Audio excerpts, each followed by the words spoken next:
बिस्मिल्लाहिर्रहमानिर्रहीम। अस्सलाम वालेकुम नादरीन, आप यूट्यूब चैनल देख रहे हैं। मैं इमरान खान हूँ। नादरीन, पाकिस्तान और अफ़गानिस्तान के दरमियान मुज़ाकरात हुए कतर में, और उन मुज़ाकरात के नतीजे में सीज़ फायर हो गया है।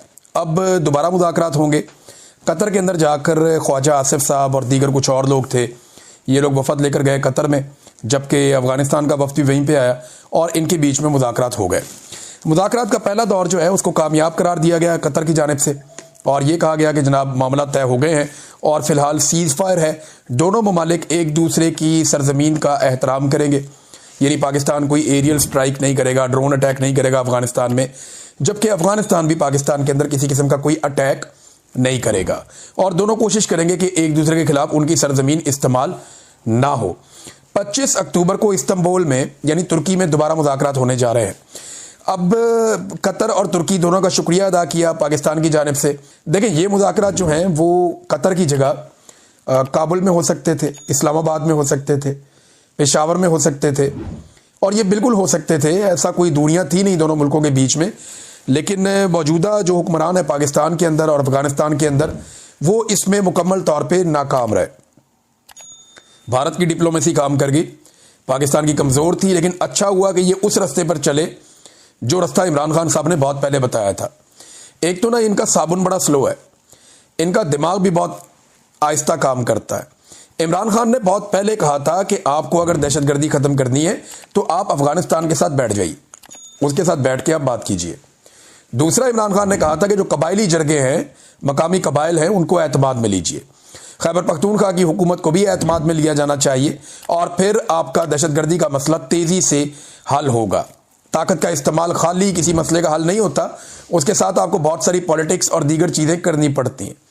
अब इमरान खान साहब की बात का एक हिस्सा तो इन्हें समझ आया।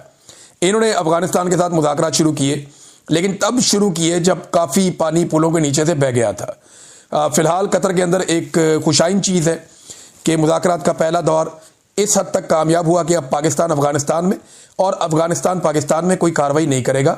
दोनों के मजीद फौजी शहीद नहीं होंगे और एक दूसरे के ऊपर हमला नहीं किया जाएगा। उम्मीद करते हैं कि आने वाले दिनों में ट्रेड के रास्ते भी खुल जाएंगे और पाकिस्तान और अफगानिस्तान के बीच में हालात नॉर्मलाइज होंगे। जो आइडियल सिचुएशन है वो ये है कि इमरान खान साहब के जो मशवरे हैं उनका अगला मरहला अब तय किया जाए। खैबर पख्तूनख्वा की हुकूमत को इन्वॉल्व करें, प्रॉपर तरीक़ेकार बनाएं कि अफगान मुहाजिरीन वापस कैसे जाएंगे, उन्हें इज्जत के साथ वापस भेजें। आपने इतनी दहाइयों तक उनकी मेहमान नवाजी की है, अब आखिर में आकर अब दूध में मेंगने तो ना डालें। ये एक मिसाल है उर्दू की, ये दूध में मेंगने डाल देना, कि अगर आप किसी को इतनी आपने मेहमान नवाजी की है तो आखिरी वक्त में अगर आप इस तरह की हरकतें करेंगे तो एक बैड टेस्ट पैदा होगा। आखिर में जाके अपनी इतनी कुर्बानी, इतनी मेहमान नवाजी का आप सारा ज़ाया क्यों कर रहे हैं?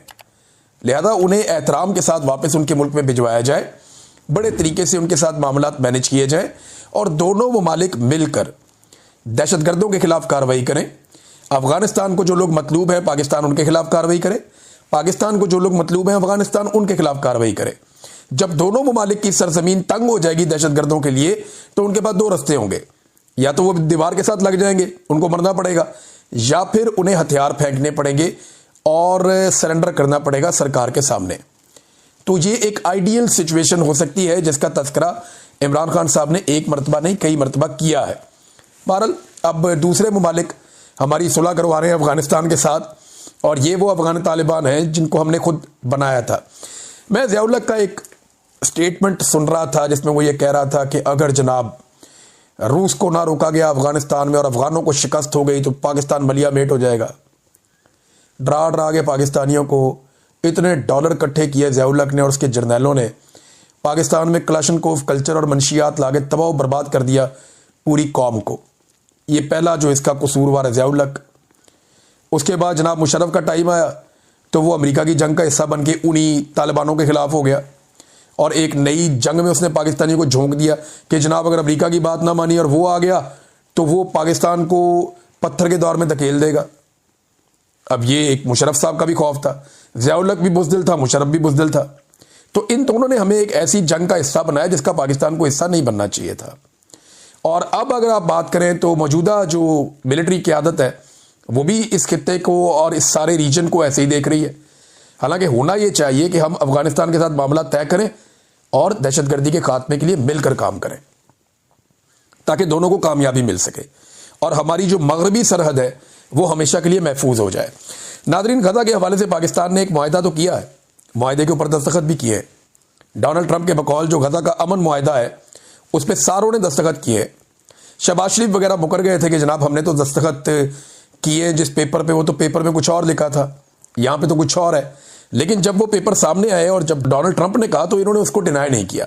डोनाल्ड ट्रंप ने कहा जी इन्होंने इसी मुआहदे के ऊपर दस्तखत किए हैं और ये पहले दिन से मेरे साथ हैं और ये कह रहे हैं जी शुरू से हम आपके साथ हैं, और उन्होंने मुझे पूरी सपोर्ट दी है। और स्पेशली उसने नाम लिया शहबाज शरीफ का और आसिम मुनीर का, वो इनसे बहुत खुश था दोनों से। तो डोनाल्ड ट्रंप ने तो ये वाजे कर दिया कि जनाब ये उसके अंदर हिस्सेदार है। अब उस मुआहदे के तहत तो अमन होना चाहिए था, जंगबंदी होनी चाहिए थी, लेकिन लगातार इसराइल फ़लस्तीनियों का वहाँ पे कत्लेआम कर रहा है। अब एक और बड़ी अफसोसनाक खबर आई है, फ़लस्तीनियों से भरी हुई एक बस के ऊपर हमला किया गया, इसराइल ने हमला किया, 11 फ़लस्तीनी शहीद कर दिए। इनका ताल्लुक एक ही ख़ानदान से था। रोज़ाना खबर आती है, कभी 10 शहीद कर दिए, कभी 20 शहीद कर दिए, कभी इससे ज़्यादा शहीद कर दिए। तो कत्लो गारतगिरी का सिलसिला रुक नहीं रहा। तो जो मुआहदे पे दस्तखत करने वाले मुल्क थे, क्या उनमें से किसी एक मुल्क ने भी अमेरिका से रब्ता किया और उस मुल्क ने कहा हो कि जनाब आपने जंगबंदी करवाई है, ये क्या हो रहा है? बदस्तूर वहां पे कत्लेआम हो रहा है, ये कैसी जंगबंदी है, इसके बावजूद कत्लेआम नहीं रुक रहा। तो पाकिस्तान को इसके ऊपर आवाज़ उठानी चाहिए। देखें, 3 चीज़ें हैं जिस पे पाकिस्तान की गवर्नमेंट को क्लैरिटी लेकर आनी पड़ेगी। नंबर 1 कि ये जो कत्लेआम अब हो रहा है ये मुआहदे की खिलाफ वर्जी है जिस पे दस्तखत करवाए गए थे, लिहाजा अमेरिका मुआहदे की पासदारी करवाए। नंबर 2, अब्राहम अकॉर्ड के ऊपर डोनाल्ड ट्रंप का दावा है कि सऊदी अरब के साथ साथ सारे मुल्क इसको कबूल कर लेंगे, इसराइल को तस्लीम कर लेंगे। तो क्या पाकिस्तान करेगा या नहीं, इसमें क्लैरिटी लेकर आए। तीसरा, डोनाल्ड ट्रंप ने खुद कहा कि उनकी फ़ौज वहाँ जाएगी ज़रूर, लेकिन हमास को गैर मुसल्लह करने का काम उनकी फ़ौज नहीं करेगी, वो और लोग करेंगे उनके लिए। तो और लोग जो है वो फ़ौजी होंगे जो ये काम करेंगे। तो बाकी फ़ौजें तो इंडोनेशिया की, पाकिस्तान की और कुछ और जगहों से जा रही हैं।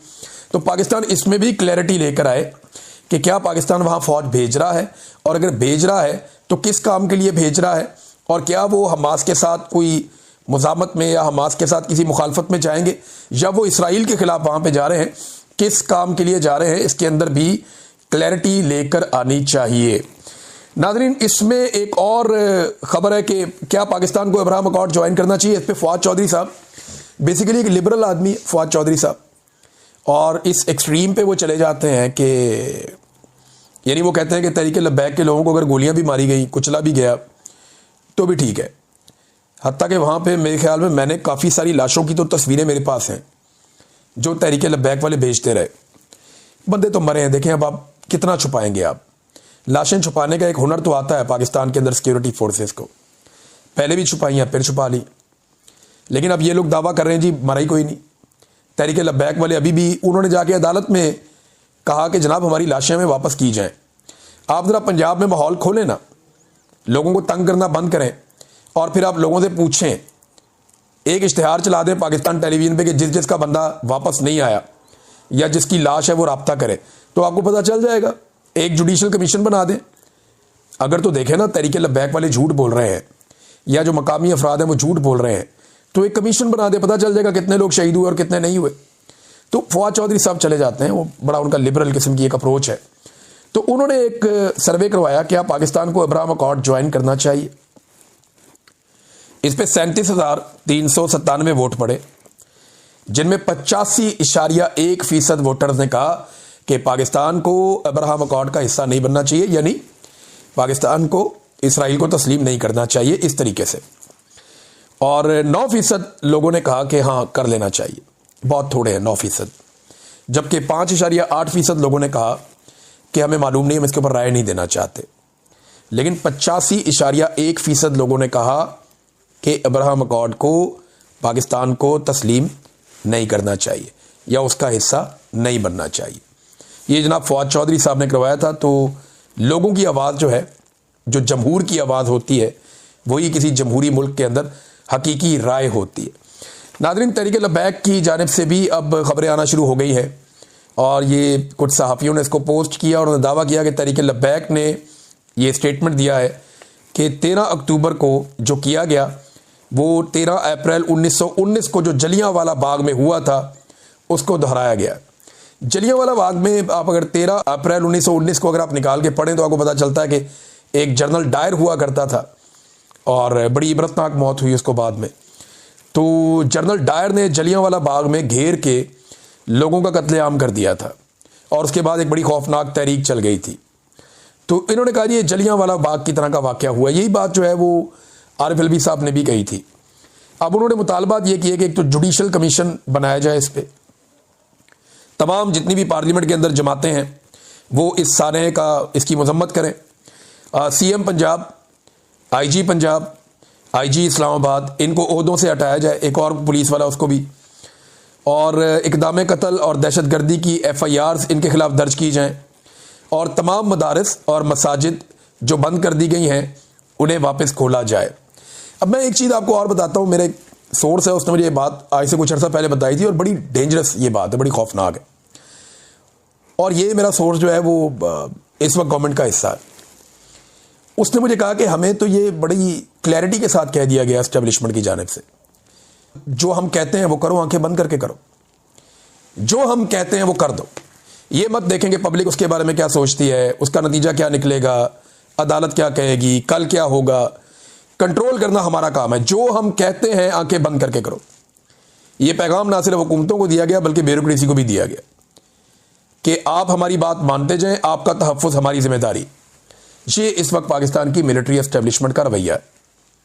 तो सियासतदानों को भी पता है कि ना वो पहले वोट से आए, ना दोबारा उन्होंने वोट लेने, और अब तो वोट उनको डालना ही कुछ, किसी ने वोट नहीं डालना, कुछ वोट उनको पड़ेगा भी नहीं। तो उनको भी इस बात का आइडिया है कि जब तक एस्टेब्लिशमेंट को वो जिंदा रख सकेंगे तब तक वो खुद जिंदा रह सकेंगे। लिहाजा वो एस्टेब्लिशमेंट की सहूलतकारी कर रहे हैं इस उम्मीद पर कि एस्टेब्लिशमेंट उनकी सहूलतकारी करेगी। लेकिन जितना मैं मिलिट्री एस्टेब्लिशमेंट को स्टडी कर चुका हूँ आज तक, या जितने भी हमारे सीनियर लोग हैं, वो ये कहते हैं कि ये बहुत बुरे धोखेबाज है। ये ऐसा धोखा देंगे, इनसे काम भी करवाएंगे, बाद में इन्हें जूते भी मारेंगे और इनका बेड़ा गर्क भी कर देंगे, और ये पूरी दुनिया होता हुआ देखेगी भी। नाज़रीन, कुछ नौजवानों ने एक ट्रेंड चलाया हुआ पाकिस्तान में, मैं वो देख रहा था, मुझे बड़ी तकलीफ हुई। अच्छे खासे नौजवान है, कोई मुंह पे उंगली रख के बैठा हुआ है, कोई आंखों पे हाथ रख के बैठा हुआ है, और एक खामोश एहतजाज कर रहे हैं तहरीके लब्बैक के खिलाफ। जो एक ऑपरेशन हुआ, सानिया हुआ, उसके ऊपर कोई मुंह पे टेप चढ़ा रहा है, कोई मुंह पे उंगली रख रहा है, कोई आंखों के ऊपर हाथ रख रहा है कि मैं देख नहीं रहा, मैं बोल नहीं रहा।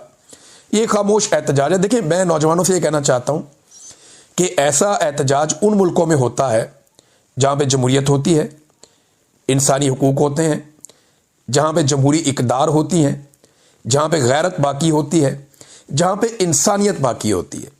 ये उन मुल्कों के अंदर होता है। जिस मुल्क के अंदर आप रहते हैं और जहाँ पे ये सानिया हुआ है, वहाँ पे ये सारी चीज़ें ख़त्म हो गई। अगर बांग्लादेश के और नेपाल के और श्रीलंका के नौजवान मुंह पे उंगलियां रखते और आंखों के ऊपर हाथ रखते तो वहाँ पे कभी तब्दीली नहीं आती।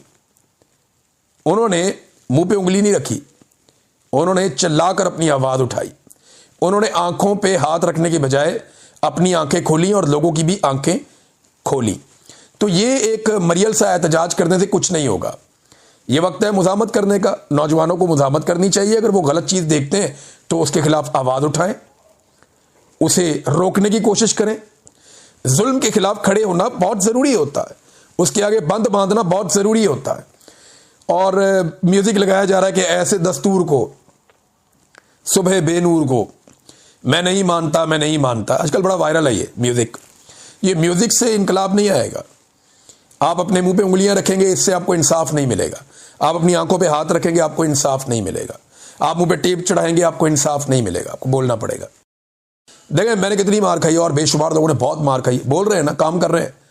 अगर चुप करके बैठ जाते तो बात खत्म हो जाती। मैंने बहुत पहले एक शेर सुनाया था पाकिस्तानियों को कि सुना है शहर की खामोशियों पे कहर टूटेगा, किसी का जिस्म बोलेगा, किसी की जात बोलेगी। तुम्हें मालूम है कुछ बोलना कितना ज़रूरी है?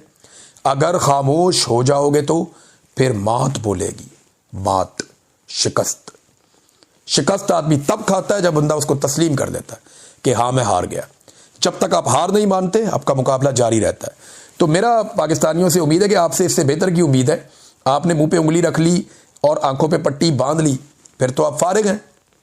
कुछ लोग ऐसे हैं जो धोखा भी देते हैं। मिसाल के तौर पे हाफिज नईमुर रहमान साहब हैं, मैं सेनेटर मुश्ताक साहब का इंटरव्यू सुन रहा था और मैं हैरान हो रहा था कि ये क्या चल रहा है इस मुल्क में।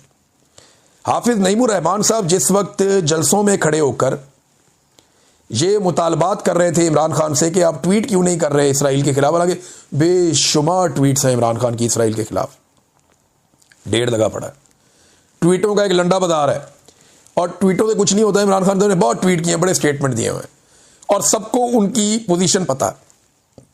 उन्होंने कहा इमरान खान साहब ने कि जनाब ये फ़लस्तीनियों को उनका हक मिल जाए उसके बाद आप अगली बात करें। इमरान खान साहब ने एक दफ़ा नहीं कई मरतबा कहा। तो हाफिज नईमुर रहमान साहब इमरान खान साहब से तो मुतालबा कर रहे थे कि आप ट्वीट करें, लेकिन उन्होंने कुछ भी शहबाज शरीफ को या आसिम मुनीर साहब को नहीं कहा जो डोनाल्ड ट्रंप साहब से मुआहदा करके आए थे। और सेम टाइम में जब वो इमरान खान से मुतालबा कर रहे थे कि आप ये वाली ट्वीट करें, उसी वक्त वही हाफिज नईमुर रहमान साहब बकौल सेनेटर मुश्ताक के कोशिश कर रहे थे कि सेनेटर मुश्ताक गजा ना पहुंच पाए। अंदाजा करें आप। अब इसको मुनाफकत ना कहें तो क्या कहें। अब इसके ऊपर जो क्लैरिटी है वो तो हाफिज नईमुर रहमान साहब ही दे सकते हैं, जमात इस्लामी के अमीर। हम तो इस पर कोई बात भी नहीं कर सकते क्योंकि इतना बड़ा इल्ज़ाम लगा दिया। और सेनेटर मुश्ताक को मैं जानता हूं, वो झूठ नहीं बोलते, वो बड़े दिल गिरफ्तार